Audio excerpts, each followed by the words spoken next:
Hey, A little light is on. the latest. Yeah, welcome to the latest Superversive live stream. We've got Ben Zwicky back, Brian Niemeyer, EJ Schumack, and although there's only John Wright's icon, his lovely wife Jaji is there with him as well due to some technical problems. So, thanks for joining us. My wife is not with me due to a technical problem. since we're I'm just not pictured due to technical right. problem. We're sharing an icon because we're one flesh and one in the eyes of the law. She was scheduled to marry someone else, but there was a confusion with the No, due to technical reasons, I ended up here. We're going to have rumors now, you know. It seems to have worked out. That's all good. All right. So on this live stream, we're going to have a chat about the Hugo nominations. No, the Hugo nominations. Hugo voting, I suppose, at this point, and where we think it'll go and how we think it'll all shake out. So I guess to begin with, before we talk about the individual categories, how have people found the whole Hugo season? It's been kind of entertaining. I've never been involved in anything this entertaining before. Well, I probably have, but you know, it's certainly been interesting watching the fur fly, I suppose. It's certainly got across the point that the squeaky wheel gets the grease. That's the most fun I've had for $40. We joined rather late. It took us a while to be able to buy our memberships, and I was number 10,000 something as my membership number. So I guess that there's quite a few members out there. Wonder why they don't show our. How they vote.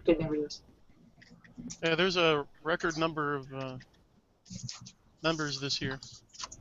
Well, I voted for the first time ever in a Hugo Award. I didn't realize what the voting process was. Yeah, we had gone to Worldcon before, and we had never voted. I think maybe I voted once and voted for like one thing. That's the comment you keep hearing from people who are thanking Larry and Brad is, I never even knew I could participate in this until you told me. Yeah. And while some people news to me.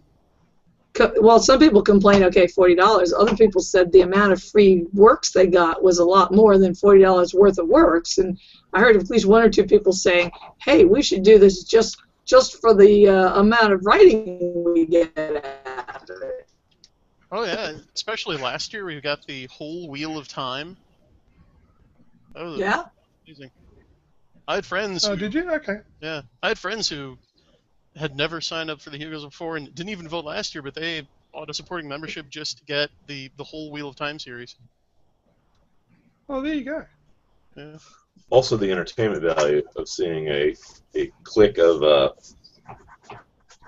fundamentally dishonest people pretending to be completely political and voting just for merit, when the Sad Puppies and the Rabid Puppies put on books.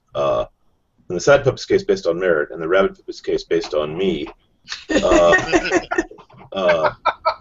And they both immediately said, first, the Hugos are completely apolitical. Second, you guys are the wrong politics. You're neo-Nazis. Therefore, excuse me, I don't think they have the word therefore in their vocabulary. They didn't seem to logically think through the implication of what their public behavior was. I think a mask was torn. I think a lot of people who hadn't realized how corrupt this system was found out. I also think that a comment that I get over and over and over again is a lot of people said, I gave up trying to read Hugo Award-winning stories because it was the kiss of death. They were all boring. They were all trite, message fiction, poorly constructed, bad grammar, about some of them didn't even have science fiction elements in them at all. They were about, women falling in love with paleontologists who are pretending they're dinosaurs or something, and over and over again I get the comment. Now words too. That was a nebula. I'm sorry, you're right. That was a nebula. It was on the ballot, though. You're both right. Yeah, it was on the ballot. It was on the ballot. But I picked that one sticks in my mind because first I wrote my own version of it that was a science fiction story, and second there was no science fiction elements in it. It wasn't a bad story, but it was poorly constructed. it was good for what it was. It was good for what it tried to do, which was a prose poem about grief. But it's not good as science fiction because there was no science in it. In any case, my point is that a lot of people came into the Hugos this year just because of the noise of the kerfluffle, attracted by the screaming of the mob, and found out there's still good science fiction out there, still being written and still being published. Well, you want to talk about Good events before, and I've got a couple of quotes here from The Guardian, where in 2013, David Barnett did a story after John Scalzi won Best Novel for Red Shirts, pointing out that the nature of the Hugo voting has to be a good thing in an often elitist genre. Well, and then we have Adam Roberts just yesterday in The Guardian talking about how after the record turnout, the Hugos are now wrecked. Okay, so more participation leads to them being wrecked now. Obviously. And this more participation is only 10,000. It's not the numbers that some of the big conventions get, which is a lot higher than that. Oh, absolutely. I mean, Gen Con, which is going on now, has like 10 times that at least. Yeah, Gen Con or some of the Comic Cons or Dragon Con, a lot of these get a lot more people than this, and yet somehow, what's wrong with 10,000? Well, I don't mean to sound cynical, but I am deeply, deeply cynical. The Guardian are liars. Both those writers are simply saying things that they either know are not true or they don't care whether it's true or not.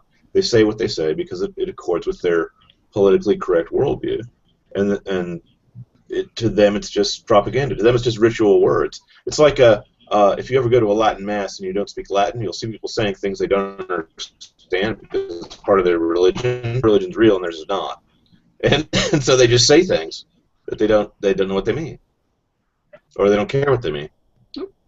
Like Chinese rooms or something. Go back over here.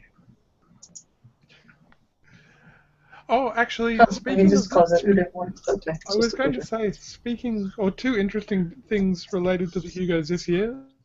First, on the question of the $40 and everyone going, that's cheap, I do remember seeing a number of people commenting. Ray Blank, who writes on Superversive, he actually observed that, well, I think he made the observation, but sorry, I should get my thoughts in order before I speak. He made the observation that actually for a lot of people, $40 is a lot of money. I mean, for sort of first worlders like ourselves, even for students, it's probably not that much. But if you live that was actually what I was saying about a ton of cash. That was what I was meant about when I was talking about what you got to read. $40 is actually a lot of money, and there's no reason why a supporting membership has to be. I mean, I bet the higher amounts for supporting memberships, in part, reflected back when they had to mail this stuff, and in part reflected they're originally set up to help the convention get going. You think after it's going, they could, lower the amount or something. But what I was saying was, it is a lot of money, but apparently you get a lot more than $40 worth of reading. So while you have to invest something that is, to a lot of people, quite a bit of money, you get more than if you spent $40 at the bookstore. I disagree. I think it's a lot of money. I think it's way too expensive. Well, it's $50. Well, I mean, it was too much for me. I guess when I say, all right, fair enough. I mean, but it was too much for me too. I had to go into debt. I had to go into debt to pay it. No, the publisher paid for you to go to the convention. But it's the reason it's 4 or 5 books on Amazon or something. It's not, I mean, it might be, well, like all things, it could be a lot of money for what it is, for what it represents, but comparatively, but it's a lot less than if you went and bought those works. That's what I was saying. Some people felt it was too much, and I don't blame them. But other people thought this is a really good deal because if I went and bought that much science fiction, I would spend a lot more than that.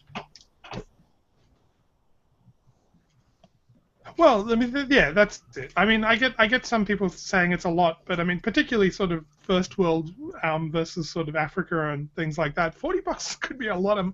$40 could not be could be more than you make in a week or a month or whatever in some of these places. So, how could you ever hope to afford an associate membership, let alone going along? Also, interestingly, Ray Blank, he wrote a couple of columns about it, about the Hugos, and not being all that inclusive, despite what the people that are all upset about what the sad puppies have done. Which was invite more people from more minority groups in our list than was on their list. That's what they're upset about. What does inclusive mean again exactly? I have no idea. I Right. think it means thinks like us but has different colored skin. No, it doesn't. Again, it doesn't mean anything. It's just an accusation they throw out because they like throwing out accusations. Oh, of course. But he's actually put a bid in for Qatar. He's actually put a Hugo bid. He's actually put a WorldCon bid in for Qatar. So the accusation back to him when he said, the reality is WorldCon is North American white people science fiction convention, and they got very upset. Yes. Yes. Hello. Hey. All right. Hello. I now but have my yes, own spot. sort of. So, no worries. WorldCon was North American white guys science fiction convention. Well, why? Which probably for most of its history it has been. Like that's probably been relatively true. But they said, oh well, maybe you should just host your own convention, or maybe you should put a bid in for WorldCon then. And he actually had. He made a bid for Qatar for 2020 or something. That's hilarious. 2025, something like that. There is a bid in. It's not that hilarious considering that this guy berating whites for being white is just naked racism. That kind of behavior used to be frowned on in our society, and now it's welcomed. Well, he wasn't. I mean, isn't racism to sneer at a whole group of people based on their skin color, white or black? Well, he wasn't. He wasn't sneering. It was just like he was just pointing out. Let me repeat back the same words to you. Let me repeat back the same words to you by using a different term. The WorldCon until now has been a bunch of North American Jews giving awards to each other. Does that strike you as a racist statement? Not at all. I mean, only if it's not true. I mean, if it's actually the case. Okay. Well, it's been in Australia, hasn't it? Hasn't WorldCon been to Australia? I know it's been in Japan. It's been in a few different places, but it's usually hosted in North America somewhere because that's where it can raise the money to do it. He wasn't saying it's a good or a bad thing. He's just saying, for all this talk of inclusivity and all the rest of it, well, actually, it's typically white people and it's typically in North America. This isn't a bad thing or a good thing. It's just the case. And there's various reasons it's like this. No one but a racist mentions skin color casually in a sentence like that. I mean, do you walk up and talk to people and say, hello, this is my white wife. I'm going to a store owned by a white guy to buy some white bread, and when I come back, I'm going to watch television, but only with white actors on it. No one talks that way unless they're obsessed with race. No, of course, but that's what he's saying. Like, these people are obsessed with it and talking about inclusivity, and the reality is their convention is nothing of the sort. If I what see. they said I was misunderstood true, his comment. I misunderstood his comment. Well, like he wasn't saying it was a bad thing, or he was just sort of pointing out for all this talk of inclusivity. It's like saying go and watch MSNBC, and for all their talk about tolerance and inclusivity and all the rest of it, they're really white. Oh, I see. His comment is quite cutting. I apologize for getting on his case. His comment is quite cutting because, of course, he's pointing out their hypocrisy. Yeah, basically. It's not quite what it's not their fault. It reminds me of things that goes on nowadays in writing where you're not supposed to just write about men, but you're not supposed to write about something you're not. So if you're a man, you're not supposed to write about women. And you're not supposed to write just about white men, but you're not supposed to appropriate cultures you don't belong to, so you're not allowed to write about any culture you not belong to. So basically a white guy can't write in that particular recipe of what you're supposed to be doing. Yeah, there's some poor guy on Larry's forum who pointed that out. He said, I'm a straight white Christian male, and I want to be a writer, but This guy asked the question on another writing forum. It's like, why should I bother? Because I can't write about anything other than my own demographic, but I'm told that there's already too many stories about that demographic, so I'm going to get pushed to the back of the line, so why should I even write? And of course the answer is the people who say what you should write about are not in any way related to the readers. What they say you should do or shouldn't do, or what they say you can do or can't do, has nothing to do with what people will buy. I must be in a harsh mood today because my answer would be much, once again, more cynical, and I would say, if anyone can stop you from writing, you're not a real writer. If anything, come hell or high water, is you're willing to let it get in your way, then you haven't been bitten by the bug, you don't have the fire in the belly, you're not obsessed with the news. Nobody gives you an open market. Nobody gives you a market that you can walk right into. You've got to take it, and you got to take it by writing stories that are worth taking it. And that's the whole point, you know. Amen. I was told the same thing when I was in college. I was trying to decide what to do, and I had a conversation with a friend, and basically he said that you shouldn't write unless you can't do anything else. I gave almost the same advice to someone in law school when he was thinking of dropping out of law school to become a writer, and he asked me if he was good enough to be a writer, and I said, if you can stop yourself from writing, then you're not a writer. If it's an obsession and a drive that you simply can't control, then you're in good shape. I'm just wondering, if you've only got to write about things you have experience of, how can you ever write science fiction? That's Jason, on the dot is the thing that's made me laugh about this whole thing. That's why the whole concept is stupid. Exactly. How can anybody write about aliens, and you think they could write a convincing alien, and they can't even imagine what a person of a different sex or part of history or part of the planet it's like? It's just ridiculous. The whole thing is ridiculous. You know, as far as inclusivity, interesting places to go. As far as inclusivity is concerned, I think possibly what he was trying to address was on a geographic basis, because yes, it is primarily North America. It used to be that Worldcon, if it wasn't held in North America, they had I think it was in Atlanta or someplace, or else DragonCon became Worldcon for that purpose, because you had so many people who wouldn't leave North America. But you go back 40 years, 30 years, 20 years, and how many science fiction stories are written in Kuwait? Or how many science fiction stories even written in Europe? Aside from England. Quite a bit, actually, when I was over there, and this was in '85, and I know it's more since. There was, like, a friend of mine was Dutch. His father wrote Dutch science fiction, but nobody brings it over. Nobody translates it. We never see it. There's plenty of Russian science fiction that we see hints of, and I mean, there's lots of foreign science fiction, but we're getting a lot of Chinese. But not when Worldcon started out. Not in 1942. No, it's more recent. So, I mean, but it's like the World Series. The World Series in baseball. How many times has that been in South Africa? Exactly. Do they play? No, they don't play. They don't play those silly American games in former English colonies. Except for you ingrates in the U.S. Nah, they play cricket. I was going to say cricket and polo and real football. Yeah. Yes. Yeah, we just need more horses. With all these girly pads. But the word Worldcon, I believe the original Worldcon was like 5 guys in room 7 in a hotel, you know. But it was 5 guys we've all heard of. It was like, you know, Isaac Asimov and Bob Heinlein and stuff. But it was never the title was always puffery. The title was always like the World Series. That's not fair, John, because it does travel. For years before I understood how the bidding system worked, I thought every other year it was out of the country, because that's about how often it's out of the country. Because for years I wanted to go, and we couldn't go. It was in Japan one year. It was in England last year.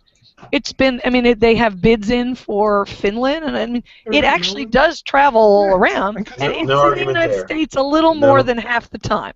No argument there. I was merely saying when it began, the first one. Oh, I was going to say, speaking of European science fiction, there's the Human Foundation out of Bulgaria. somewhere in Eastern Europe. I should know this better. And I've been buying their stories.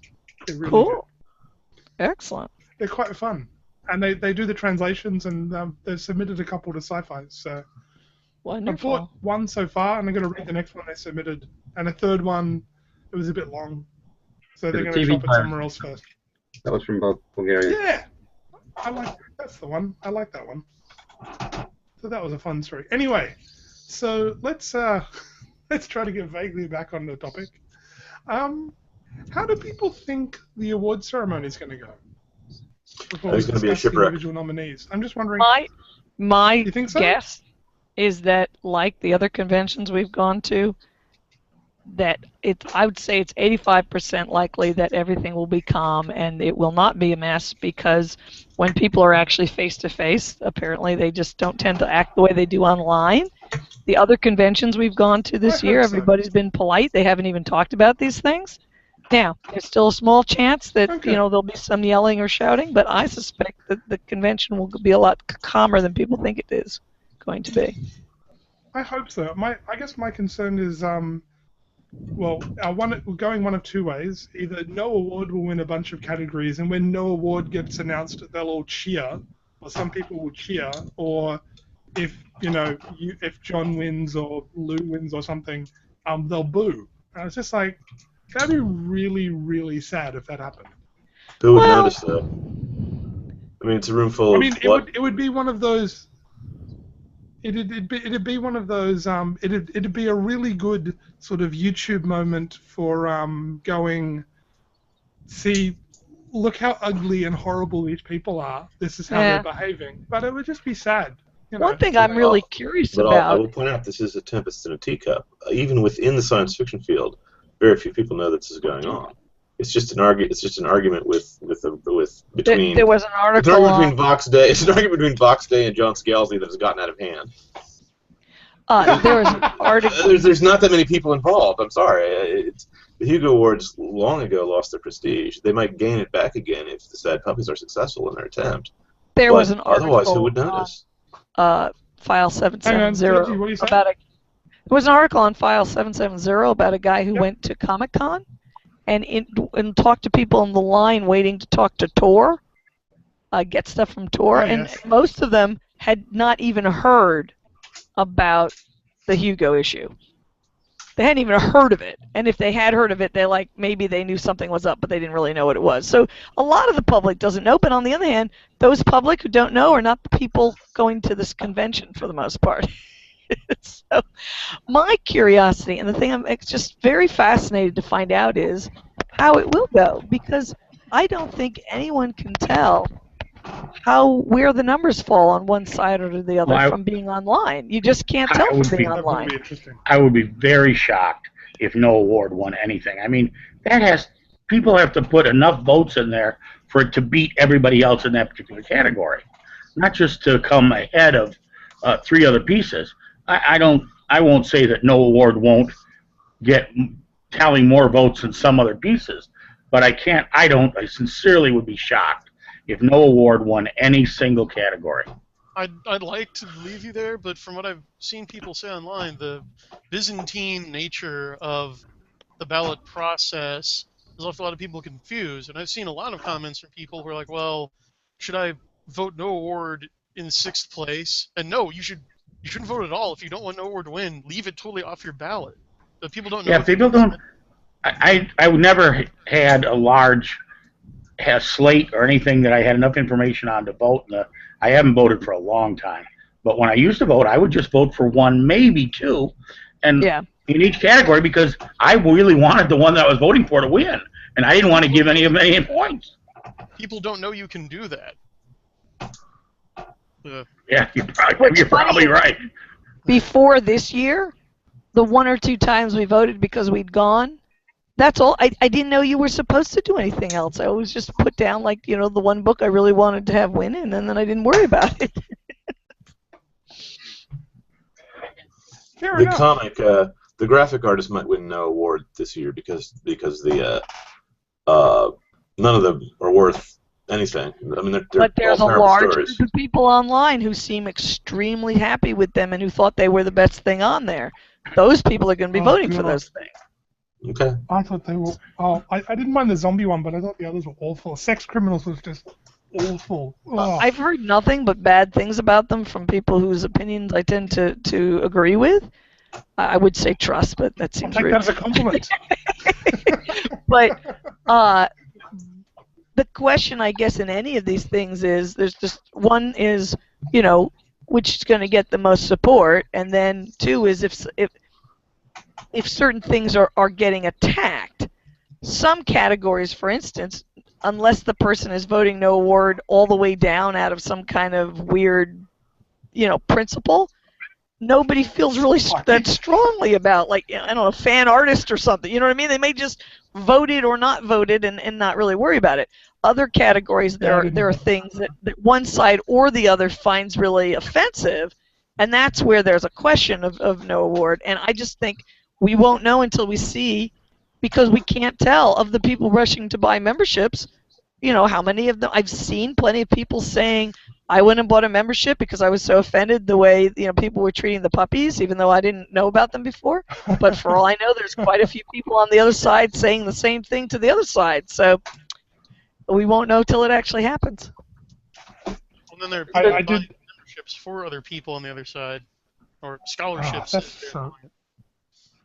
That's While leveling accusations that we were stuffing the ballot box somehow, that we were gaming the system somehow. They're actually. To those who know more about the way the voting works than I do, you can't vote no award in more than one slot for any one category, correct? Just like any other work. You can put no award is a work. You can put no award first for every category if you want, but it's only going to win for that category that you're voting for. But he's saying you can't vote no award and then no award in second place and no award in third place. I think Correct. You're right. Correct. You're right. Okay. Correct. I'm sure you're correct. That would be the only way I could think of no award might win some. Well, the other thing is, how many people are? I mean, how many people are that organized that they're willing to vote a spoiler vote? The opposition to the sad puppies doesn't strike me as being that coherent a group. It's more like a mob. It's not really something that has leadership to it. But there's been a lot. But here's the thing, there's at least I know of at least one person who has at least 4,000 Facebook friends who was going and writing regular articles urging everyone to vote no award and things like that. Okay, I mean, excuse me, 4,000 people. Good. So how many of those 4,000 people listened? How many other people were writing pieces like that? You see now. And shelled out $40 just to vote a spoiler vote. I do think it's good that a lot of people like George R. R. Martin and a bunch of the other guys who were either in the middle or on the other side did come out and say, don't vote no award. Right. I think the only way I would see it happening, and I don't know what the numbers are anymore than anyone else, but Mad Mike, I can't remember his last name. Williamson came out with how could I forget the name Williamson in the science fiction field? Good grief. Sorry, Jack Williamson is an icon, so I should. It's like forgetting Asimov's name. Be that as it may, he wanted everyone to vote no award because he wanted to vote a spoiler vote. So you might get a synergistic effect where some of the guys on the dark side vote no award, following Mad Mike, and some of the guys on the pink side also vote no award. And they might get enough of a build-up to yeah, that's true, because there are people frighteningly enough, on both sides that think it's a good idea. Right. I mean, and that's the way it could happen, is if people on both sides got kind of upset about it.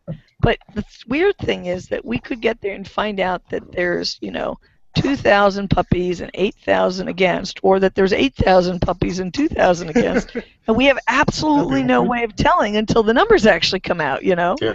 You can't tell by looking online. You get these things where there's a lot of people seeming to comment, and then you look closely and realize it's maybe, between 5 and 30 guys. So 5 unemployed guys. Really... 5 unemployed guys who sit in front of the computer all day. Yeah, so you realize you don't really know, and then I'll find out that there's like another blog I didn't know about where a lot of people are talking about this on one side or the other. So that I don't think there's any way to guess how many people are involved on either side. I am willing to make a guess on one thing, however, and this is just me talking out of my hat, but I do have a very nice hat, and that is that even if no award wins some things this year, like for best fan zipper. Next year and the year after, the sad puppies are not going away. Larry Correa might drop out of it. And I certainly think Brad Torgensen has probably been shell shocked. But well, that's another thing. I don't think my side is going anywhere. So we're going to do this again next year and the year after that. So are they going to keep it up? Are they going to vote no award year after year after year? I don't think they have the stomach for it. Particularly since while the sad puppies are not going away, they also, as far as I understand, are not planning to vote a slate. They're going to do like a recommended reading list or something. So there'll be less to get the guys in the middle upset about. You know, the guys who got upset because they felt like they'd been somehow tricked won't get upset and want to shell out money when they don't feel like that happened. Well, the thing that seems so crazy when I see people saying, okay, the Hugos is ruined, I'm thinking, you think 5 or 10 years from now that they'll still be all voting no award, that people will still be putting out money every year to do that? That just doesn't seem... That's a lot of money. Very likely. I noticed Vox had a post up today about it going, well, it'll be interesting to see how it shakes out. If no award wins, we win. If one of ours wins, we win. Either way, we win. This is great. You know, if no award wins... I was going to say, if no award wins, well, that proves they're petty and child. Yeah. All it proves is they're petty and childish, and they don't have the numbers they think they do. It's just... Yeah, it's very true. Well, I felt that way going in. When the first idea of the sad puppies came up, the idea for some of the more rabid of the rabid puppies was to destroy the institution because they're so offended with being preached at and talked down to. But for me and for a lot of us, the idea was to restore to the Hugos some of the prestige which over the last 15 years it quite honestly had lost. There's no reason for John Scalzi to get more Hugo awards than Isaac Asimov and Bob Heinlein combined. I mean, he's a fine writer. I hold nothing against him, but that's absurd. And for Mike Glyer of File 770 to get 50 or 40, 47 or 50 Hugo awards, nominations, and he's the one saying that the system is not broken. I mean, I would have to get. I got a world record number of nominations in 1 year, but when one of my stories is disqualified, I was only equal to, I forget who it was, who a few years ago got 5 nominations. So I'm rambling. Let me see if I can make my point. If we win, if stories that are actually meritorious science fiction stories and not bland gruel of social justice lecturing win, then we have restored some dignity to the Hugo Awards. If we don't win and the bland social justice garbage wins again, then we've proven our point that it's a political award. It's like the Prometheus Award. The Prometheus Award is an award granted to libertarian science fiction for preaching libertarianism. Okay? If the Hugo Awards wants to be an award that preaches politically correct left-wing nuttery on the basis of left-wing nuttery, then they should make their own award. Call it the Nutbag Award. But they shouldn't use the Hugos, which is the award that was given to Frank Herbert and Isaac Asimov and Bob Heinlein and Ray Bradbury and all the greats, all the giants of our field. So I feel that just by doing it, no matter what the outcome is, the outcome depends on the numbers, but the point is still going to win. One thing I think that's in our favor against the likelihood of no award winning in every category is that, you know, of the people who don't like the puppies, some of them have things on the ballot they really want to see win. They really like one of the books that's up or something like that.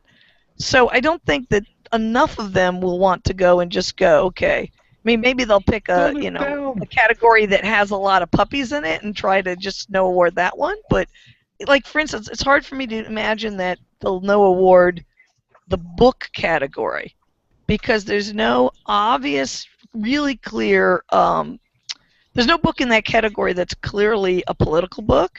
And the people the puppies pushed, like Butcher and Anderson, are not political people. Well, and there's also a number of other books up there you could vote for that are not puppy books.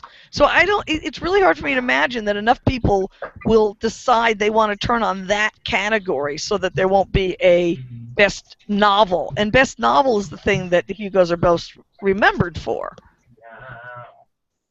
Well, you know what I hope happens? I honestly hope that it turns out that there's something like 300 puppies and then like 300 dwarfs, and then the vast multitudes in the middle just show up and read the works and vote for what they like best without any consideration for this spat. Which is exactly what we want. I mean, the whole point of putting the works on there from the puppy point of view is to get them out there. And if people don't like them, they don't like them. But if they do like them, then they have the opportunity to vote for them. And again, if that happens, and as you say, that's what it's supposed to be. It's supposed to be. And I must say, on the puppy side, because I know more puppies than I know the other side who actually talk to me about these things. On the puppy side, everyone I've spoken to, with one or two exceptions of people like Mad Mike, everyone has been like, "Oh, I'm really trying to get finished reading this. I want to actually pick the one I like the best." You know, they've been trying to do it a really honest, sincere go at it. Yeah, this could be the most read Hugo packet ever. That's Larry really book-bombed funny. it. Yeah, that's a really good point. But I think that if they do no award novel, which I think is unlikely, we should claim that they're racist against Chu because he's an Oriental, or racist against Skin Game because they hate fairies and vampires. There's a lot of anti-fairy prejudice, bigotry. You know, the round ears don't like them. Free your mind, everybody. But yeah. I must apologize, gentlemen. I need to step out because my daughter needs to be picked up and rescued. She's off somewhere. I will try to make it back, but if not, please keep up the good work. I hope to hurry back to you guys. Thank you so much. So we should talk about the actual books at this point. I've only read the freely available ones, the novella and novelette, and okay. From the novelettes, most of them didn't seem to have a conclusion to them. They were all seemed to be like chapters in larger books. Apart from Ashes to Ashes, that was my favourite, and the Day the World Turned Upside Down, which was just bad. Why was it bad? It was just so whiny, really. It was bad because it was not a coherent science fiction idea. It was an extended metaphor for a wimpy guy who loses his girlfriend who's cheating on him, and he tries to save her fish by sticking him in a soda bottle. And the world is now, the roof of the earth is now overhead, and the abyss of the sky is underfoot. He's trying to make his way across the disaster-filled landscape. And gravity has reversed for some things, but not others. So it's basically a fantasy story about gravity being flipped for some things, and not others. Like water doesn't fall into the sky, but leaves do. And the main character is so loathsome and unappealing. Now, I shouldn't have spoken, but I have to recuse myself because my sixth story, Yes, Virginia, There's a Santa Claus, which was also not science fiction, it was a fantasy story, was the one that was bumped to make room for this. So I have a personal dislike of the story because I opened up a vein to write that story. That was the hardest story I've ever written. It was the most emotionally telling on me. So, not that I usually get emotional about stories, but the action doesn't go anywhere. When the main character finally finds the girlfriend, I forget what happens. He falls into the sky. He gives up on her. She's sleeping with someone else. Or her new boyfriend breaks his neck. I don't even remember. It's only short in fiction. I don't remember how it ends. Does anyone remember? Memorable. And climbs down the ladder that the old women wove, and then he's in the sky. He's now below, and just talking about how happy he is or something. I can't remember. It was not really satisfactory. I think that the Triple Sun had a genuine ending to it. The Championship, the Talk, and the Journeyman, just felt like chapters in a novel. I think Ashes to Ashes was the most powerful for me out of the ones that are eligible. It had a real meat to it about burial rites and what it meant. But the guy being buried as a protest against the occupation, against enslavement by what were those guys called? Anyway, I found that moved me quite a lot. I think the championship at Talk, it just felt like nothing was resolved. Yeah. The human was sent away, and his girlfriend disappeared, and they don't know what happened to her, and it just felt complete lack of closure at the end of that, in my opinion. Same with the journeyman in the stone house. Although it was well written, they were just sort of preparing to go on a mission and didn't get to the mission, really. I'm sorry, my story was dumped because it actually had a really good it had an ending. Yeah, it was. Your story definitely came to a conclusion. If it had been included, I would have gone to that with Ash's second. And Journeyman, you're right, because it is part of a series Mike Flynn is doing, I believe. I believe the next one is coming out soon in analog. Yeah. For novella, I would definitely go for Pale Realms of Shade. And then probably Flow after that. I thought that was very well done. About the Eskimo character being introduced to civilization. I'm a sucker for those kinds of stories. Which is why I wrote Beyond the Mist. It also deals with that. How you see a guy coming from complete outsider, learning about the basics of civilization and how the sun-worshipping religion is sort of the aspects that he likes about it are sort of pointing towards the truth that you can find in, for example, Christianity, about meaningful gods, even if these ones were not true, but some of the points about where creation came from and having a place in the world, as opposed to gods just being things that exist and don't have anything to do with us. I thought that one worked quite well. Laurel Helen Troy was tons of fun. Obviously, I reviewed that on Superversive. Short stories it as well. Short stories, I would go for Totaled. Sorry, Lou. Even though that was Lou's coach. Total is another one, starting from nothing. As a parent, that really resonated with me because it's starting from absolutely nothing with no abilities and just gaining senses, like gaining the sense of hearing, gaining the sense of sight, but gaining these very, very tiny, very absolutely basic elemental abilities and appreciating them and all the new possibilities they open up. That's the experience a parent goes through when he's seeing their child grow up, starting from a single cell and growing up, developing organs and hearing and sight and touch and smell, and coming out into the world and experiencing all these new things. So the story of a man starting with nothing and gradually gaining new abilities, experiencing new aspects of the world, that's what a parent goes through as he watches their child grow up. So that really resonates with me, hopefully with other people. Yeah, it did with me. I really think that story deserves to be there. I find it interesting that the only piece that Ben didn't mention was in the novella. Apparently, didn't like it enough to find anything to comment on. Was by far the standout piece for me, the Big Boys Don't Cry by Crotman. I haven't read that. It was just a fantastic. It was wonderful. It's my kind of science fiction. I like military science fiction. I like AI. It was, and this was a little different for him because he usually isn't this soft, you might want to say, or this emotional. Whether this got into a lot more, touchy-feely. In most of this, but it really worked well. I thought it was. I just loved it. Did you ever read Keith Laumer's Bolo stories? And does it remind you of that? Because that's the vibe I got. And David Drake stuff, you know. Yeah. And that's what I read as a kid. So that may have part of it too. It might have been nostalgia to some extent. Well, there's an interesting parallel with Totaled in the scenery flashback to the tank's birth, as it were, in training. You know, where it starts out as just a brain and then gains faculties.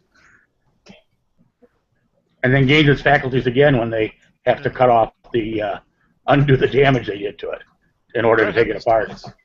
Yeah. The what do we think about the novels? I was, I mean, I thought it was fascinating to me that the two that were not on the puppy ballot, I mean, it was really rough to even get through them for me. Which were the two? Ancillary Sword and Goblin Emperor. Because I know, the only one of those I've had a chance to have a look at was the Three Body Problem, and I couldn't get through it. I mean, like, it wasn't badly written. I was listening to the audiobook version. It was a little weird that their Chinese secret policeman sounded like a corrupt Brooklyn cop or Chicago cop. I don't know my U.S. accents that well, but there's no such thing as a corrupt Chicago cop. Only corrupt sergeants. Okay. At any rate, it was supposed to be a secret Chinese. It was a Chinese policeman, I think. Mm-hmm. But he was voiced as, I think it was a Chicago or a Brooklyn accent, and it was really weird. Remember Superfans from SNL? That's a Chicago accent. Okay. I mean, at any rate, I couldn't get through it. It got sort of weird when he was traveling in Three Body, and I just sort of gave up. I'd sort of like to go back and finish it because like everyone sort of raves about it, but I haven't got back to it yet. It didn't do anything for me either way. It wasn't a terrible book, but see, I'm gonna be the oddball here. I loved it. I voted it first. Oh, I don't mind if people liked it. I mean, it didn't really do anything for me. But like that's all right. If like you guys might different. not, but thanks. Yeah. If you tell me you love the Goblin Empire, then I might get upset. No, I got halfway. Just all the clothes, all the description of the clothes. That's all I can remember. Well, that's important. It just wasn't my thing. It's just not what I'm into. And the main character lacked too much agency in Goblin Emperor. He just had everything done for him, and all of his movements and decisions were hemmed in by these traditions of state, which makes sense. But yeah, he had very little effect. Other than telling you that we need to fix our social problems, it didn't serve any purpose. On the other hand, I loved Skin Game. I've loved Butcher for years, and he's gotten better and better as he goes on, and he's now in his 20th book or something about this Chicago magician. I don't read urban fantasy, and I read that, and I was impressed with it. Yeah. And if you can, go ahead. All I was going to say is, if you can impress someone who that's not their cup of tea, you got good writing. Absolutely. And his characters are clear, they're crisp, they're well motivated, they have real problems, they suffer real emotions. His magic system does not get out of hand, doesn't escape his control, which is the main problem with writing fantasy. Is you don't know what the magicians can and cannot do. You don't know once you introduce magic, the element of the unknown, the element of chaos into a story. You have to also tell the reader what could happen and what can't happen, so the reader knows what's a problem, what's not a problem. So, and Butcher, I think, handles that fairly well. Well, here's what he managed with me, because I've never read a Jim Butcher book until Skin Game. So, and it's like the 14th in the series or something. Yeah. And I was never confused. This is the first one I've read. It came in volume 14 or 15. Wasn't confused. Like I said, got an immediate handle on every character and that character's first scene. And that is pro writing. I mean, I put him first. I put Butcher's book first in my vote. It was a tough call for me between that and Free Body Problem. I just love the Saga of Seven Sons so much that to read a little bit more of it in Anderson's Dark Between the Stars, it was just like a continuation of the other. That saved me when I was commuting a couple hours a day, listening to like 80 hours of that whole series, and so it was kind of like taking me back there. So I really liked it. Anderson's also way overdue, in my opinion. I mean, just from the sheer Isaac Asimovian number of books he's written. Yes, I've read a lot of his stuff over the years. I've always enjoyed it. Did anyone read Ancillary Sword? It's the second one, isn't it? In the series. It is the second one. I didn't read it. I read the first one, and I didn't want to read the second one. I gave it a good Ancillary Justice. Why John, why didn't you read it? EJ, why didn't you want to go back and read the second one? I can tell you why. I didn't. Well, I Please, can tell you go why I first, didn't John. read it. It was just a matter You of need a time. punch. I also didn't get a chance to read Three Body Problem, which I'm ashamed of. I didn't get a chance to read Tom Cratman's Big Boys Don't Cry, which I wanted to. Everyone says it's a great story, and I just haven't had time. But even had I had bags of time, I would not have read Ancillary Sword, and for this very petty reason. When it first came out, everyone boasted about the fact that it had this gender-neutral pronoun, where there's this one character who refers to everyone as she as the default pronoun. Now, that's a writing gimmick. It's not very imaginative. Everyone lauded this as if it was something innovative and dramatic, and pointed up the horror that women suffer here in America, where they're the freest and most wealthy generation of women on the history of the planet Earth, and the history of most other planets in this arm of the galaxy as well. And when I asked several people, not in a hostile way, but very politely, what is the story about, all they talked about was the gender pronoun thing. Now, in 1924, before World War II, I read a book called Void Shark Taurus by David Lindsay, and in that, he introduces a character who is a third positive sex, neither male nor female, nor a hermaphrodite, nor a eunuch, nor a neuter, but a third sex that we don't have on Earth. And he just introduced the pronoun E, spelled A-E, and the possessive was Aer, A-E-R.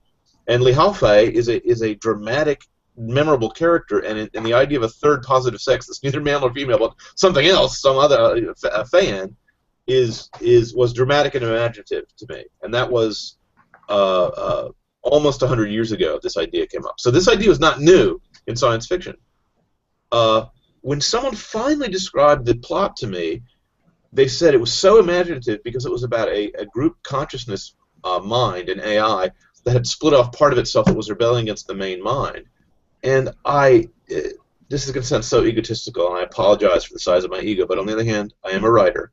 I had done that idea in the Golden Age 10 years earlier, over and over again, and dozens of variations of that idea. So it didn't seem original to me. The people who said it was a good book that just happened to have this gender thing, I didn't believe them, because all they talked about was the gender thing. And even when I asked someone about it, the answer I got back from that one person, now this is not the writer I'm talking to, this is just a reader, the answer I got back from him was, well, the elephant in the room is that you're actually upset about the gender thing. They wouldn't talk about anything else. So it didn't sound like it was worth reading to me, especially considering the limits I have on my time. That's why I didn't read it. Because I'd seen it done before. Better. Yeah, I had so much trouble with Ancillary Justice. I can't read a book where I can be preached at. We all get preached at to some extent, but this just shoved it down my throat constantly. And I'm not an idiot. If I was an idiot, I wouldn't be reading a book. So I don't need to. You know, don't talk to me that way. I felt insulted, and I didn't want to get insulted again. That's really the whole point. This is off topic, but that happened with me and His Dark Materials by Philip Pullman. And I was an atheist at the time when I read it, and I was pro-atheist, and I wanted to hear the atheist message, and I would cheer for atheist messages in books. And it was so over the top, and it was so shoving it down my throat. It was shoving my favorite food down my throat. It was shoving something I liked down my throat. It was terrible. Yeah, but nobody can take that. I can't. You can only take so much ice cream. Even if you love ice cream. And the book won awards, and there's still friends of mine who claim it's their favorite book of all time. And I was like, dude, there's not a single plot point in that book which he either sets up correctly or resolves correctly. It is the most poorly constructed work I've ever read. But that's a completely different topic. I apologize for. No, but it's the same point. It's exactly the same point. You can only tolerate getting so much stuff jammed down your throat.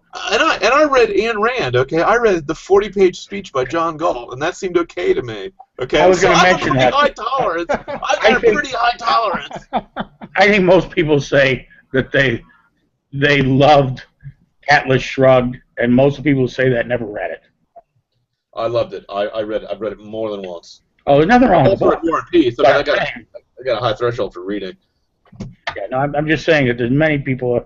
I've talked to people who want to talk about Atlas Shrugged, and you start talking to them, they don't have any idea what you're talking about. No, I've never actually read it. I read Anthem, and I was advised that you don't have to read You don't have to read Rand's long books because the short ones contain the same ideas. Yeah, it's all the same philosophy. Oddly enough, while she does hammer her philosophy home again and again in a really obvious way, I actually think the book, unlike Dark Materials, which is also an atheist book, Atlas Shrugged is well constructed. It's constructed like a mystery. It doesn't fall apart at the end like Stranger in Strangeland does in Heinlein. She's the only author I know who made up her own philosophical theory of how a book should be written, and then wrote a book according to that theory. She deserves credit just for that. Her characters are extremely well delineated, but it's in a heroic mode, so it seems to many people to be very unrealistic. And if that's not to your taste, then don't bother. But if it is to your taste, and it is to mine, I like superheroes just fine. I like comic books. She does an excellent job, and she should win. We should put her up for a Hugo, or at least for a Libertarian Award, for a Prometheus Award. Because Atlas Shrugged is science fiction. I mean, come on, it's got death rays in it. It's got invisibility screens. It's got a superhuman in it. It's more science fiction than My Dinosaur Dear. Everything is more science fiction than My Dinosaur Dear. Hey, Lou's joined us. If you give a dinosaur a cookie. Yeah. Hello, Lou, can you hear us? Can't hear Lou. Maybe he's just listening. Lou, I voted for you #1. At least for the short story category. So what about best related work? Who's read those? I've read a couple of those. I did. I beta read one of them. I put John #1 there with Transhuman and Subhuman. Yeah, that was the first thing of yours I ever read, actually. Really? Well, I'm glad because you were I'd rooked. never actually heard of you before that. You were rooked because all that stuff is stuff taken from my blog that I just rehashed slightly to put into book form. All that stuff is already available for free online. I want a refund. That's all right. I liked it. It was fine. It was worth the money. One of the essays in that, it was actually a letter I wrote to a friend of mine who was toying with the idea of writing a science fiction book, but I could tell he didn't have the fire in the belly to do it. I could tell he didn't have the obsessive drive to do it. But my advice as to how to write a book was just a private letter, but I turned it into an essay so I could tell other people the same advice. And the finest compliment I've ever received on my writing just recently, might have been one of you guys who said it, was saying that they learned more from that one essay than they did from 4 years of literary school. Hi guys, I'm back. Yay! Sorry. Daughter rescued. If anybody can hear me. Hello. Yeah, we're getting you now. Hey, Lou. Oh, you are. Hey, Lou. We're receiving you. Are you Lou. saying hello or hell, Lou? Hello. Hell, Lou. Speak a little bit closer to the mic, Lou. I think you'll be able to come through fine. I'm a Texan. I'm used to putting the microphone back. What do y'all? Hey, Lou. What the hell are y'all been talking about? Lou, I put when I voted, I put my story above yours. I hope we're still friends. I don't think you guys are in the same category, are you? Never mind what I just said, Lou. Yeah, best short story. Oh yes, you are in the same category. You are in the same. Oh yeah, that's right. What was that? Well, never mind. Yeah, well, that's okay. I'll forgive you for now. And lose my nominated second if on the off chance sci-fi show wins, which I don't think it will, but that's all right. So Lou, you gonna be there? What at the Hugos? Yeah. That's my plan. I don't know if I'll leave Spokane, but we're going to. So I look forward to hanging out.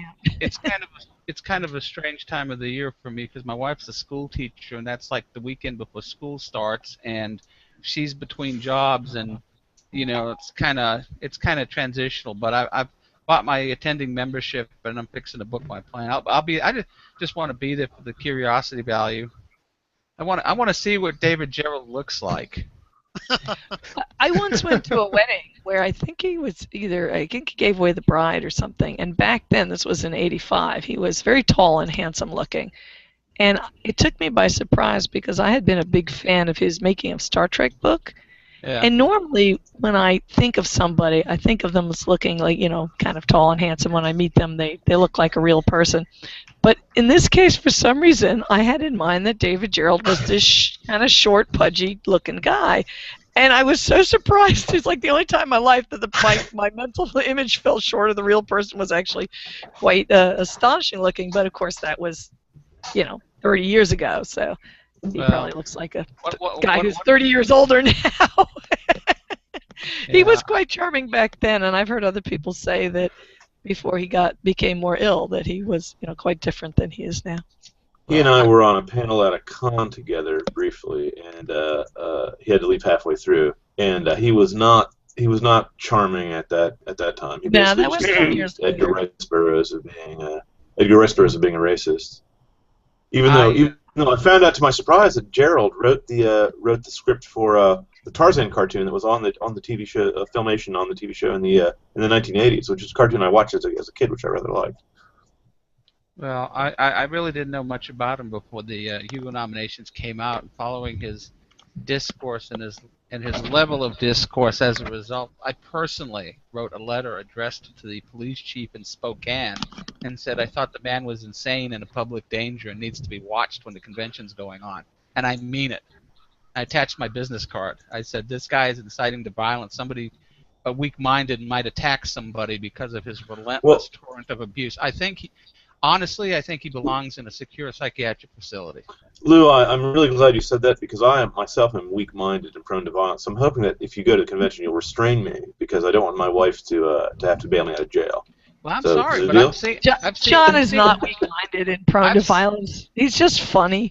No, I've seen him though. I couldn't restrain you. I'd have to shoot your ass, but I couldn't restrain you. Good He's point. from Texas. I'm a Texan. Shoot first and ask questions later. Don't mess with Texas. Anyway, while I was gone, did we talk about some of the nominated works? I just said it before you did. Have people said what their favorites were? In fact, Ben went down the list. Ben Niemeyer went down the list. Everyone was praising ancillary justice and thought that it's to my surprise, we all voted for Putney Swope and for Goblin Emperor as our first book. It came to be a surprise factor.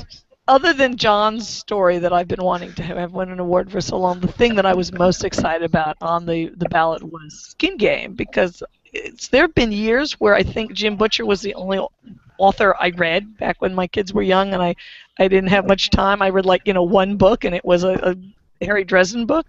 So I was so excited at the idea that he would make it onto the slate. I don't know if he's, I assume if he told his fans about the Hugo on his blog that he would win because he's got that number of fans, but I don't think he does that kind of thing. I think he was amused and delighted, but didn't actually go soliciting votes or something like that. Okay, but I just want to say I really enjoyed that book. I was delighted it made the I had to step away for a second to say something to my wife. Who were you just talking about? I was talking about Jim Butcher and Skin Game. Oh, okay. Thank you. And I just happen to be a really big fan of Butcher, so I was just overjoyed that he made the ballot. Whether or not he gets the nomination, I was just so delighted. Can I ask a question about the Harry Dresden books? Sure. How good are they? I watched the TV show and wasn't. Oh no! They are really. Don't do that. Okay, that's fine. Don't do that. Don't do that. That's fine. I'm sorry that happened. That's all right. I'll say a little bit about them. Fair enough. They start out good and they get to be really, really good. The first couple are enjoyable, but they didn't. It wasn't until about third or fourth book when, for some reason, it was the book where Harry's friend Michael, who is a warrior for God, and it's kind of neat because it's not a Christian story. It's all sorts of elves and demons and gods and stuff, but there's this guy named Michael who's a friend of Harry's who believes in God and thinks God is sending him places to smite evil, and he has a sword with one of the nails of the cross in it. And at about the point when that character comes on stage, I think it was just the guy had written a couple books already and his style got a little better or something, the whole thing really comes together, and the series is just excellent.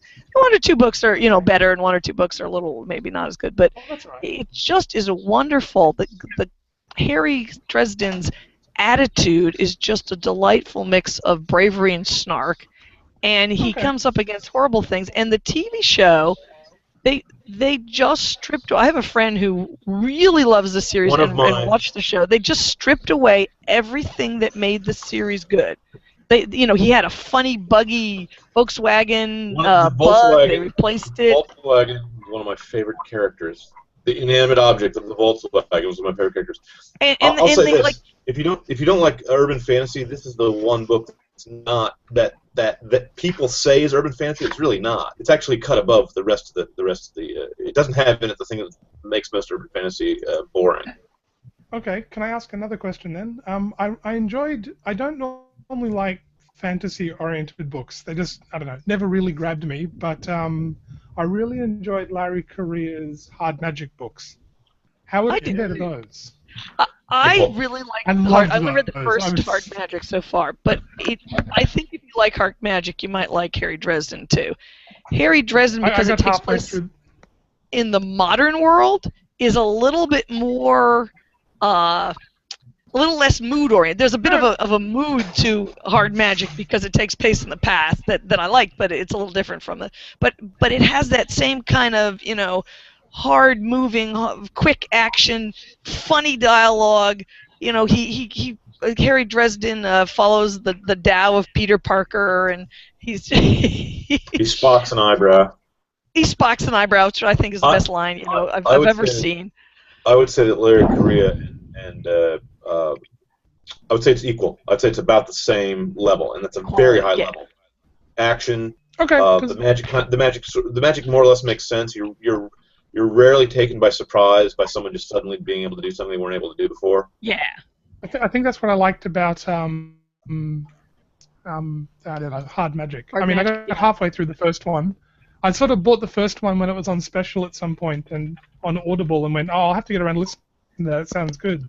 My reaction I got halfway through it to Hard Magic I bought the rest of them. was that years ago I really liked the Wild Cards books, but I loved because those, they were all written by different authors, the quality was spotty. You'd get a really good story and then one that was kind of so. Hard Magic reminded me a lot of that for some reason because it had those strange talents that people would develop, and it had a bit, the early Wild Cards took place in the past, the early stories. So to me, Hard Magic was like reading a Wild Card story, but one that really held together. That's one reason I enjoyed it so much. Yeah, I like those too. Yeah, and despite the magic in the title, Larry has said, and you can catch on if you read to the end, it's really sci-fi. The Grimoire series is actually sci-fi.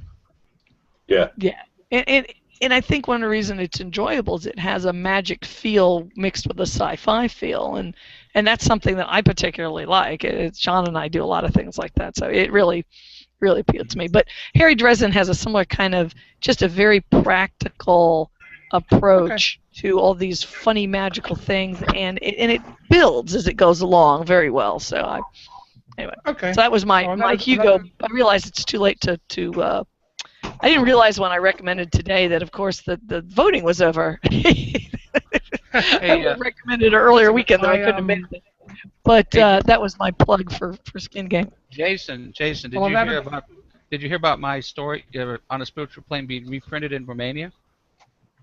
Oh. Beg your pardon? No? Say that again. No. I signed a contract. On a Spiritual Plane is being translated, and it's being reprinted in a science fiction magazine in Romania. That is really cool. Hey, congratulations. Yeah, I didn't know if you did that. It just occurred to me.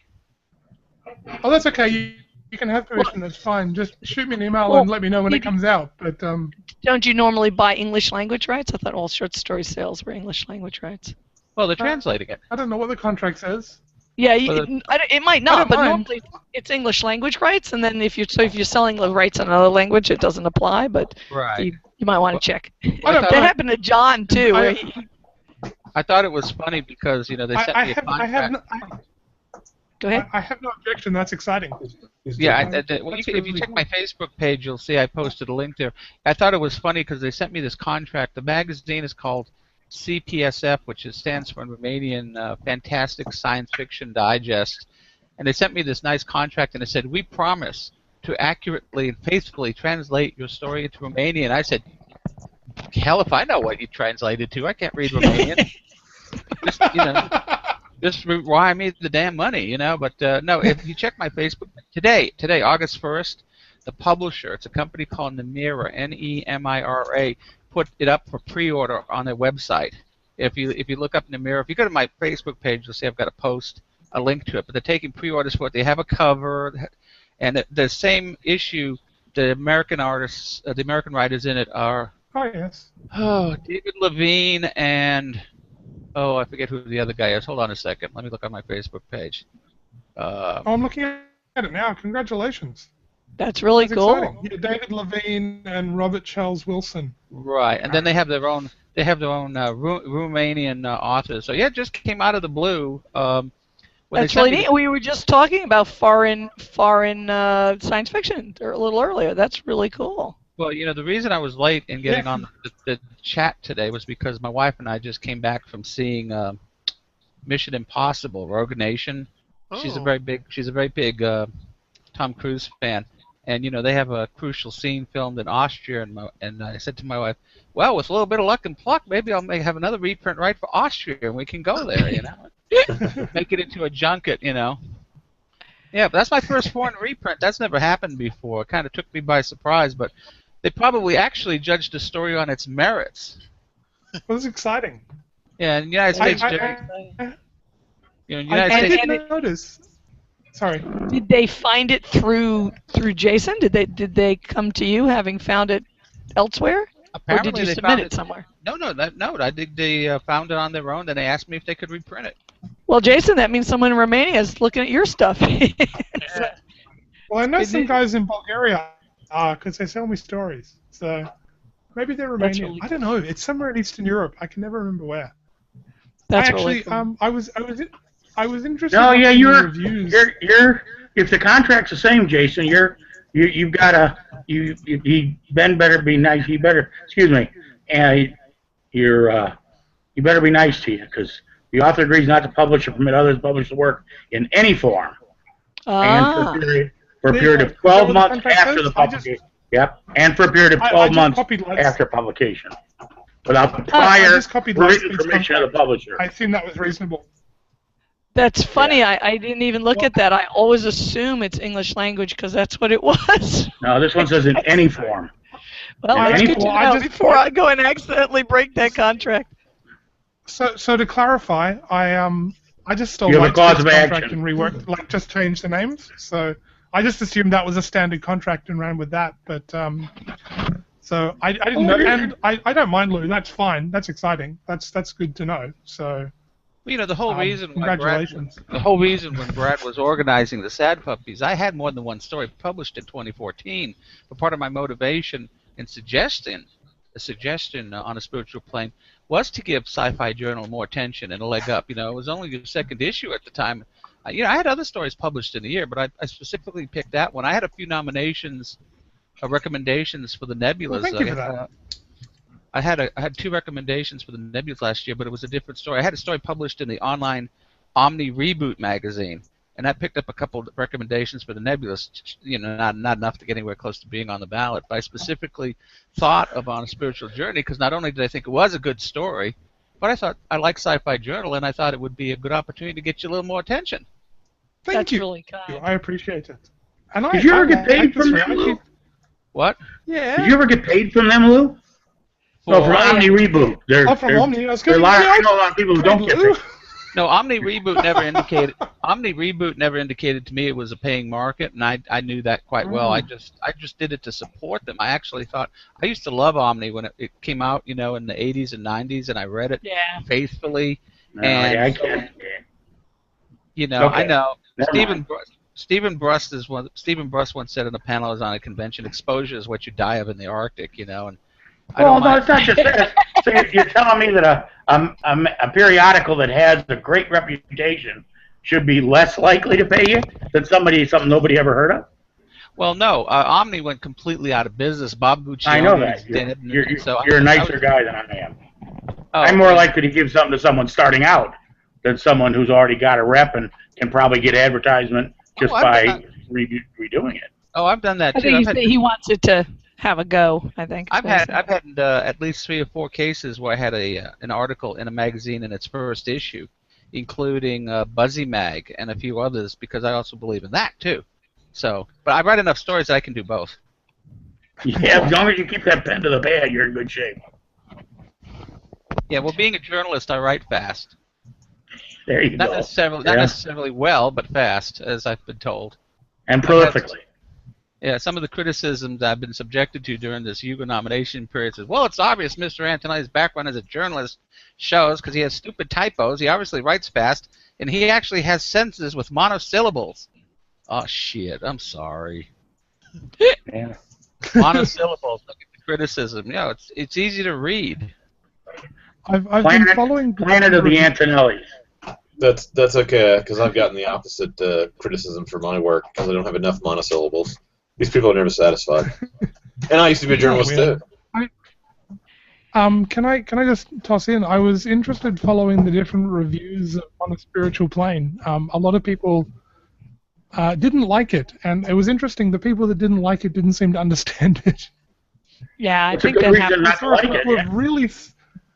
But there are a couple of really snarky reviews that were like, oh, and I suppose the supposed philosophical element was the golden ratio or something that Lou got wrong, and I was just like, seriously? That's your takeaway? You know, I said someplace in my blog or somewhere that asking the average literary SF person to do an honest review of a sad puppy story is like getting a job reference from your ex, you know. They weren't going to have anything good to say about you anyhow. They didn't like you to begin with.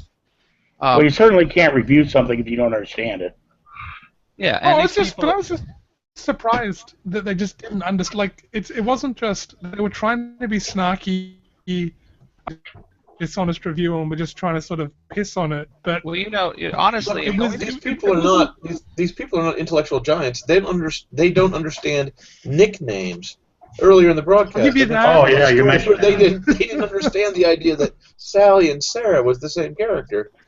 It was too hard for them. Well, as I've gone to conventions, Okay, I'm out of here. I'm sorry. I ran a little overtime.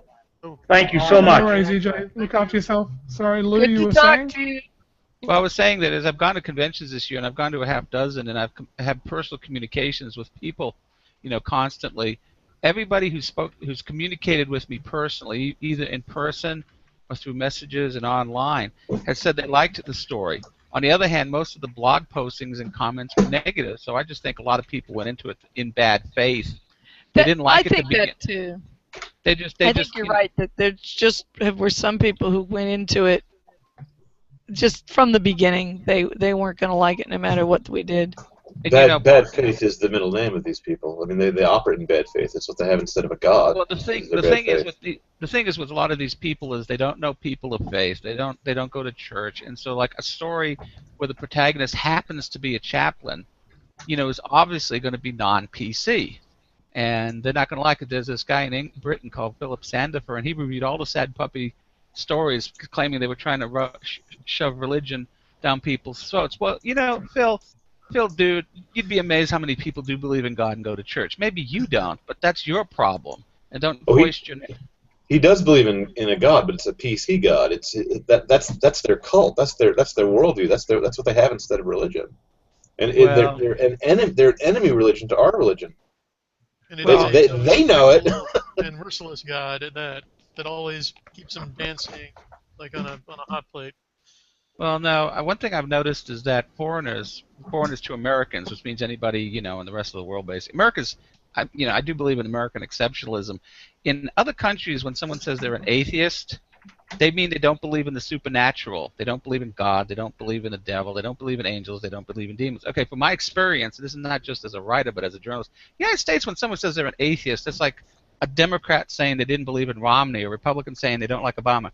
They're partisans of the other side. Correct. Yeah.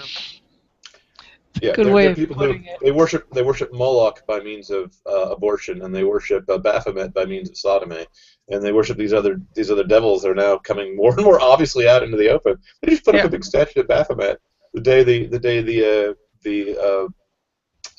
lawyers forced the Boy Scouts to accept sodomites into their ranks. Yeah, I saw it on Facebook. They had a trending little thing on Facebook, and it was. The first one was Boy Scouts changed their ruling, and the second one right under it was statue erected to Baphomet. Yeah, I made a copy because it was so odd, and the third one under that was about Doctor Who, and I was like, okay, Doctor Who has to go save the Boy Scouts. But the reason it's so crazy, I don't know, Baphomet's not that well known, but that was the name of the made-up demon that they used to discredit the Templars, because the Templars were extremely rich, and the French king, I think it was, wanted to take their money. And what they claimed about it was that he was worshipped through homosexual rites. So right under the, homosexuals move into the Boy Scouts was homosexual demon. Without making any comment on any way about it. That was two very strange things to have right together. That's one of the reasons why I enjoy living in Texas. I was raised a Catholic when I was growing up in New England. I come to Texas. People here still believe in God. We're very different than the rest of the United States. And people don't question it. You don't have to apologize if you mention God or if you say God bless you when someone sneezes, and I like it. I'm sorry about the rest of the United States, but Getting back to Jason's question about the reviews of the story, I think most people went into it with an attitude and bad faith. Interestingly enough, some of the people who did the most even-handed reviews and actually found what even I would admit were possible inconsistencies or weak spots in the story, in some cases were people who I've already had run-ins with and I know are essentially hostile to the sad puppies or me personally, and it's kind of in a way they bent over backwards in an attempt to be fair. Jim Hines and I, total opposite. Jim Hines is like John Scalzi's henchman, but he did a review and he actually picked up some points and he also gave some praise in things that were particularly good in the story, and that showed he was attempting to be intellectually honest. Oh, I did like there were some reviews very even-handed. Some liked it, some just didn't like the story. But it was just I was surprised there were a couple of sort of really I think that just didn't understand it. Like it's a lot like what. It just struck me as so silly that, it's a lot like what happened to John. You don't understand it. They were just attacking his story for things that made no sense, like that they couldn't understand that Tom was called Tommy, Thomas was called Tommy, and then Sally was called Sarah, and they thought that this was, he talked about it earlier, but it was just looked like they were just, and they were people saying. He couldn't have done this on purpose. You weren't here when EJ was saying that they attacked me for having talking animals in the story Parliament of Beasts and Birds. And I was like going, Cordwainer Smith has talking animals. What? What's the complaint about talking animals? How could that be bad? He was not able to make it clear to me what the complaint was. It's just that seemed to be the complaint. So am I the only one that took any look at the best graphic story category? I didn't get there. I did. Sadly. What do you think, Brian? I had a look at the Zombie Nation book. Well, I had a look at the Zombie Nation cartoon on the web, and it sort of made me chuckle. It was alright. I had a look at Sex Criminals, which was awful, and I got about 25 pages into it. You laugh. And I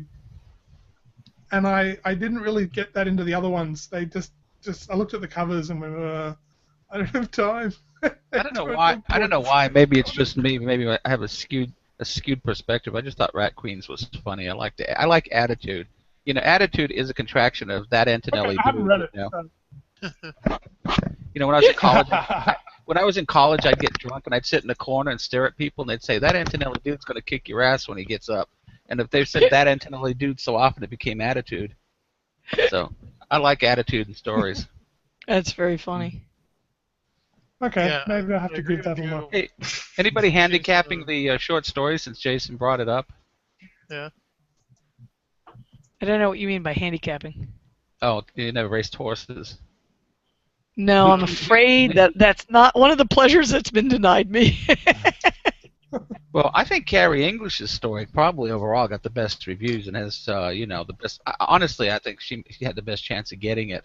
I think my story is going to do well, but Carrie did a really good job also. I thought all the stories were pretty good, and everybody got some good reviews.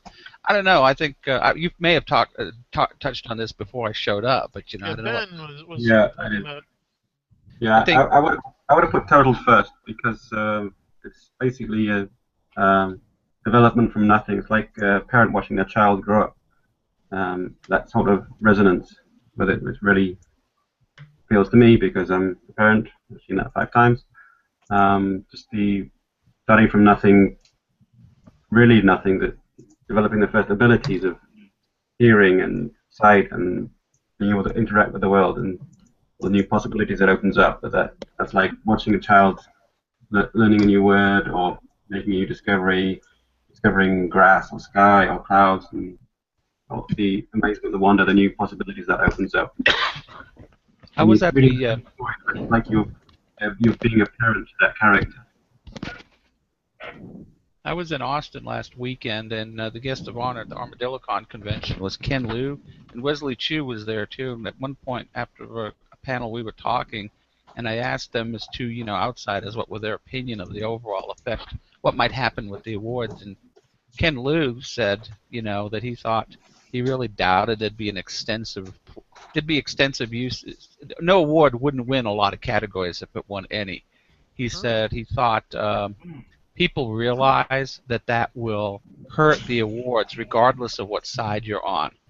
And maybe one or two no awards might send a message, but he said if the crazy people who advocated no awards across the board succeeded, everybody would lose. I thought that was an interesting perspective. I hope he's right. I think there's too many people who want somebody to win for it to win across all the way across. But I hope that turns out to be true. Well, Michael Z. Williamson, who was on the Sad Puppies, one of the puppies, said he voted for an award in disgust with the awards, and then Adam Troy Castro, who's on the other side, he pointed that and said, "See, they know they're going to lose, so now they're going to say they want to lose to prove that they were right all along." And I don't know. No award is there for a reason, but like I say, if a few, it's just like any election. Not all of your candidates win, and that's the way the world works. So. Yep. I sure hope that's what turns out anyhow. I admired the Hugo Award. I hope so too. I was honored to be nominated.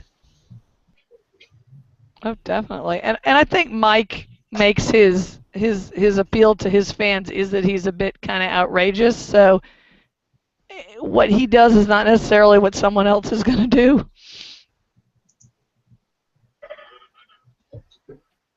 Yeah, getting back to the graphic novels. Yeah, my sentiments largely echoed Jason's. I mean, I tried reading Sex Criminals and just just really can't get behind that. It was just horrible. Oh, like I mean, like a bad issue of Heavy Metal magazine. I have a friend who's a librarian who was talking to me about it and said that she had ordered a copy of it for her library and had to run it by her library's director and had to kind of talk him into it because he had reservations about the title. But so I normally respect this person's opinions and went into it with an open mind, just to show I wasn't biased from the beginning. And yeah, I gave it the old college try, and I just couldn't get through it. Yeah, I got 20 pages in, and the drawing. She's learning about. She has this special somebody's power. Got their own puppy too. Yes, sorry, I've got my puppy in the background. I'll be right back. If you want to talk, Ryan, my dog probably wants to go outside. That dog's pretty eloquent. I'll be right back. There. That was all cool. She's half husky. That's You're why. supposed to pick them yet? I don't know how to tell. What Put the dog I on. know, but it doesn't feel like it's ready. I don't think they're supposed to be picked. Sorry. What were you saying was supposed to be picked? Sorry, my daughter came and handed me an eggplant out of her garden, but I don't think it was ready yet. I forgot that Mike was here because she took me by surprise. My apologies. No, that's an amusing little anecdote. But yeah, Rat Queens, I hear what Lou is saying. Yeah, I did enjoy some of the humor. I just thought that there were some total inconsistencies that rubbed me the wrong way, and some of it wasn't executed as well as it could have been. I'm back. Hello. Okay. Yeah. I should mention, John and I need to leave in just a few minutes. It's almost 5 o'clock here. We have a engagement to get to, but it's really enjoyable to hear you guys talk about these things. It's like glimpses of sanity. Okay, well then perhaps it's similar to what. I was just going to say, it's similar to what Lou said about living in Texas, and you don't have to apologize for blessing someone when he sneezes. When I went into the Boy Scouts for the first time when my kids started going, it was like stepping into another moral atmosphere. Like I was leaving a planet of chlorine breathers and stepping into an oxygen nitrogen atmosphere. And that poisonous atmosphere is what's been dominating the Hugos for the last few years. It's not a conspiracy theory. It's just that everyone seems to be kind of like-minded, and they're part of a monoculture. They're part of the same mindset of this preachy, dreary dreck. And I like good science fiction, and I write good science fiction, so I think we should sweep the awards. If we don't do it this year, we'll do it next year, and we're going to keep on trying until we win. You know who has to really, really hope that no award doesn't sweep certain categories? Who's that? Tor Books. Because if no award takes some categories and certain authors were nominated in those categories, Tor will be guilty prima facie of exaction, which is a variation of extortion. They have harmed the financial interests of people they had contractual obligations with. And that's what exaction is. Exaction is extortion when there wasn't a threat of physical violence, but was retaliation against a person's finances or career. And Tor's been guilty of that, but you have to wait until the Hugos are awarded to see if it actually took place. But if some people are blocked out from winning a Hugo, I assume by Tor you mean the particular editors at Tor who've been writing posts telling people to vote no award. Right. Because Tor itself didn't do anything, but some of the editors. Yeah, but an attorney will tell you serve the company, and then you go to court and you can separate them out. But you start at the top and you work your way down. But I mean, prima facie, people there have done actions to hurt the financial interests of certain authors. Your legal theory is clever, but will fail on one point. The Hugos these days, for the last 20 years, have had almost no effect on sales. Shh! Don't confuse my strategy with facts. Just so that you know what the opposite side will argue, Counselor. Okay. Yeah, well, we'll have to get a Texas court to do this too. Well, I believe in Texas, he needed killing is a Sorry, go ahead. So I'll stop. No, he's right. In Texas, he needed killing is a defense. Yes. Okay, I was going to say. We learned so that from people have to run off. Let's So I thought let's do one more category quickly. I thought let's just call it what it is. Best movie was the whole I category actually to really pick. liked that category. It was hard. I've seen every one of those, and they were the comic book is not science fiction. Interstellar, the comic book is not science fiction.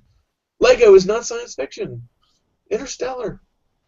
It was like something that could have appeared under John W. Campbell Jr.'s in Analog magazine back in the day. That movie could have been written by Heinlein or Asimov or Ray Bradbury or Arthur C. Clarke. Man, it was really perfect. Enjoyable category because there were lots of really good options. I liked Edge of Tomorrow though. I thought that was a good film. I've bought the. I loved Guardians of the Galaxy. It was so much fun. And that was science fiction. It's got spaceships and laser beams.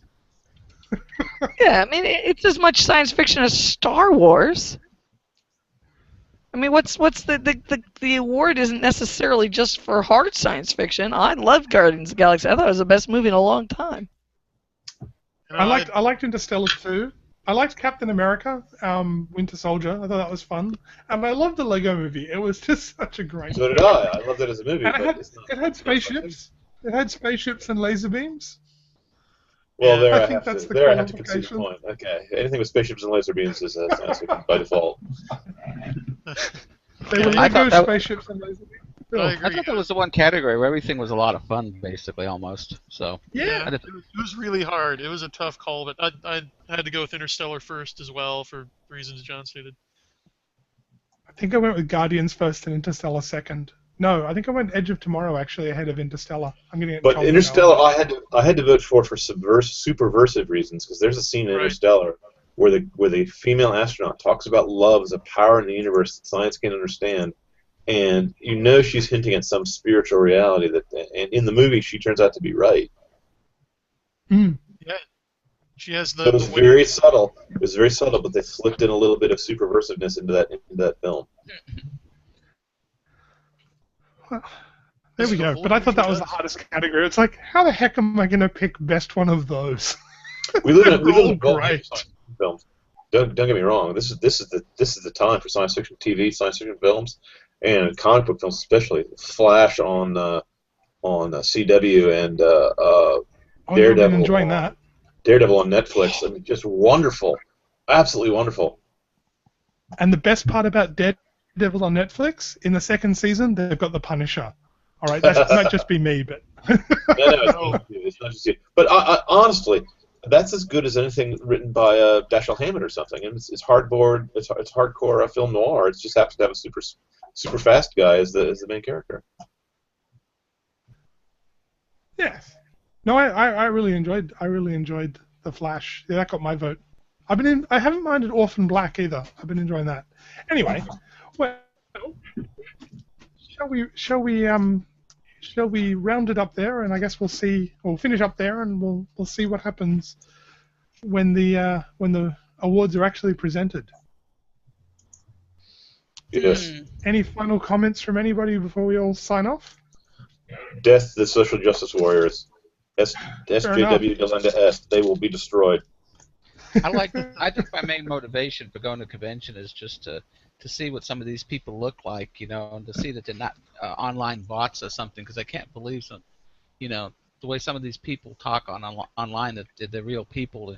I want to see David Gerrold. I just need to eyeball this Yardbird, says, what is this guy like? Because according to his online pronouncements, he's absolutely insane, I just, part of it's probably my Italian heritage, Italians, if someone invites you to dinner and they're a friend, you turn them down because you don't want to eat their food. If an enemy invites you to dinner, you go and stuff yourself because you want to make them uncomfortable. And that's pretty much of course, you need a taste tester first, but I just want to go see these people. I know they don't like me. I don't care. I got a life. I live in the real world, Poor Mr. Gerrold has written one or two good books, but he's famous for writing Trouble with Tribbles on Star Trek, which was written, I think, before the moon shot. So his career was over before I was like 5. He wrote War with the Couture, which was a fairly good ripoff of Bob Heinlein, but he never finished it. A few years ago, he was trying to do a quick start to try to get fans to donate money so he could have enough money to afford to finish his book. And so I think a lot of what's going on is just his... he may not be in the best mood. Well, too damn bad. Don't take it out on me. Fair enough. I should show up with a string of like tribbles, like fish, like you go catfish hunting, and just come in with tribbles and dress up as a tribble hunter and watch his head explode. I just think it's ridiculous. I just think it's ridiculous that he thinks that he should be the master of ceremonies with what he said online. I mean, I think he should recuse himself. Yeah, I mean that's just if I actually won a Hugo, would he hand it to me or would he hit me over the head with it? They are pointy. I think I should get an American Indian to pick up my Hugo for me and insult David Gerrold and tell him it's his fault that the red man lost the wars with the white man. We'll see if Vox is at the awards and get him to do it, because he's an American. He's not coming. He's not leaving Italy with his wine, with his feet up on his desk and stuff. In the sunlight. Apparently they're live streaming the awards, so I will attempt to watch them, but because there's no way I can get to the US on the off chance I'll win. Well, I'm a first generation American. I mean, I have first cousins in Italy.